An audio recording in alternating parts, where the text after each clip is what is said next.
Hello everyone, welcome back to Wednesday and welcome to another assembly with me. I hope you enjoyed last week's assembly, and this week I am going to show you something completely different. So most of you may know I am a percussionist first. That's my first instrument, and that means that I play drums and all the things that you can hit and shake in an orchestra or in a band. So I very much love the style of music that I'm going to talk to you about today, and that is the samba music and the music of the Samba Band. So samba music is quite new in terms of its kind of age, and the samba that we know now kind of developed in 1950s, so it's not really that old, but the origins of samba come way back into like the 1600s and the 1700s, when African slaves were being transported from Africa over to the other continents. So they ended up in South America, and they ended up in South America to work as slaves for the mining and the farming in South America. Now with that, when you move such a massive group of people, they bring all of their knowledge, all of their wealth and their wealth of knowledge and all of their culture with them to the other countries. So the Africans brought their African drumming styles, their African drumming culture from Africa over to South America, and then mixed with the kind of South American music and the Latin percussion and the Latin American rhythms that we have. The samba kind of origins start to come out. So in Rio, in Brazil, is where the samba as we know it is said to have kind of come into existence, and they have a carnival every year, which I'm sure you've heard of, and I may show you a bit of that later. Rio, in the favelas, which are places where the poorest people live in the cities in Brazil, in Rio, the favelas, is where this massive music and massive kind of community came together to create and grow samba music, and they turned into big samba bands. So samba bands are made up of all sorts of instruments, mainly percussion, and all different sizes, all different shapes, and they all make different sounds. And the idea of samba is to layer up those sounds and layer up those syncopated rhythms, okay, to create a massive noise and a wall of rhythm and noise. And syncopation is when things don't quite match up in music. So we have our normal 1, 2, 3, 4, and we have our offbeats, which are 1 and 2 and 3 and 4 and. Okay, and that syncopation, layering up all of those, and then we can have 1E and a 2E and a 3 and a 4. Okay, and if we layer those on top of each other, we start to get some really interesting rhythms and interesting phrases. And that's where they come with that African culture of polyrhythms and the call and response. I play something, you play it back to me. I'm the leader, I call out, you repeat. And that happens in the samba band as well. So another thing that samba is famous for is its style of dance. And if you watch things like Strictly Come Dancing, often they do a samba piece on there, and it's a form of taking those rhythms and putting it into dance. And they often dance to samba rhythms and samba bands. And if you know anything about Rio Carnival, which is a yearly carnival in Rio, where every city puts together, or every city tries to put together their own samba band, and they get given a slot where they walk down the carnival and play their samba music, and they're called samba schools. And most cities in Brazil have their own samba school, and that samba school goes to Rio Carnival every year to perform as part of the carnival. And often they have dancers there too, and they have massive feathers on their costumes, and they dance the whole way down the carnival. And over the years it's got quite a massive kind of event in Brazil. And some of the samba dancing looks a little bit like this.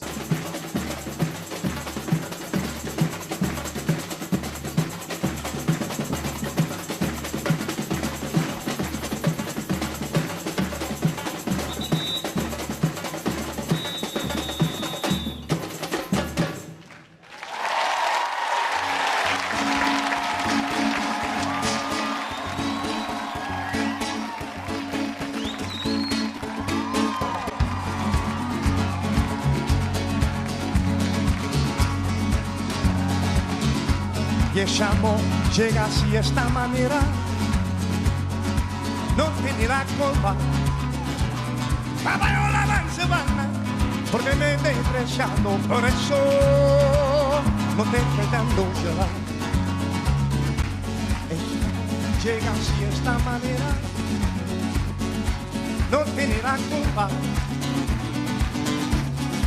Brilliant, and the carnival looks a little bit like this. Aí eu sou do Cruz e Madureira, alô família Azul e Branco, ai antiga Portela. Axé sou eu, mestiça morena de Angola sou eu, no palco no meio da rua sou eu, mineira fazer a sereia cantar, deixa serenar, que o mar, que eu sou do Cruz e Madureira, Mareia, a brasilidade do meu lugar, nos versos de cantador, o canto das nossas amigas. Brilliant, so you can see some of those costumes there, you can hear some of those rhythms and see how big that carnival is in Brazil. It's the highlight of their year if you're in a samba band. So I have some instruments here in the room and I've played a bit of a samba for you that I'm going to show you in a minute. I brought my band back, the Mr Ralls band, and we played a samba, so I'll show you that in a bit. But just first I'd like to show you some of the instruments and the sounds that they make on their own before we put them all together. Okay, this one's the surdo, and it's the biggest drum in the samba band, and it's responsible for keeping the rhythm really tight, really a bass drum sound, and they usually play quite a simple rhythm for everybody to latch onto, for everybody to listen to help them stay in time. And here's what it sounds like.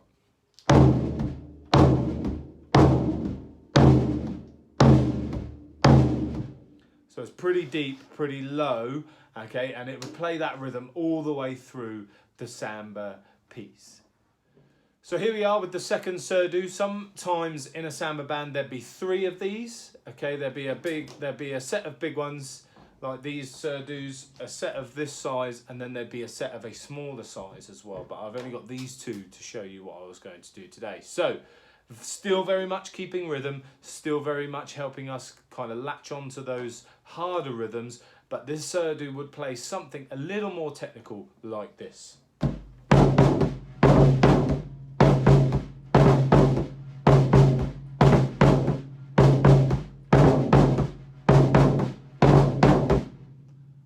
And a lot of the time with these surdus, you would actually play with your hand as well, and that sound is actually part of the rhythm. So it'd be...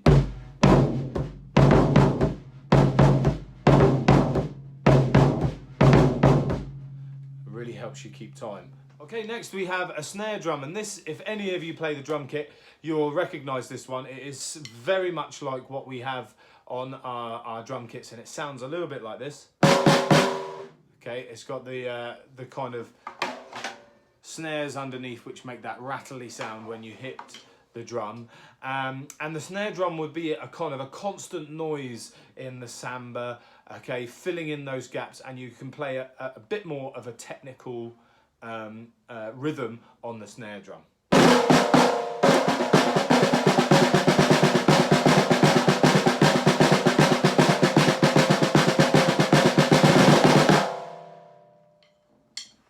Okay, and now my absolute favourite, and a few of you at school have had a go on these, the metal a-go-go. And this, for a long time, was deemed the kind of melody instrument of a samba band because you can make 2 different sounds.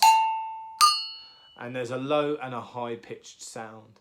And these would carry over the top of the samba sound. And again, we can play a bit more technical, and it sounds a little bit like this.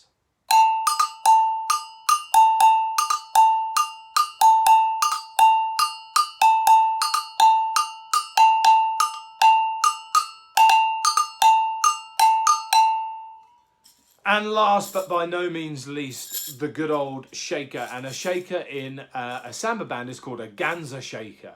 And it was really helpful knowing the name of a ganza shaker because it'll help you play the rhythm that you can play in the Samba Band, and it goes Ganza shaker, Ganza shaker, Ganza shaker, Ganza shaker.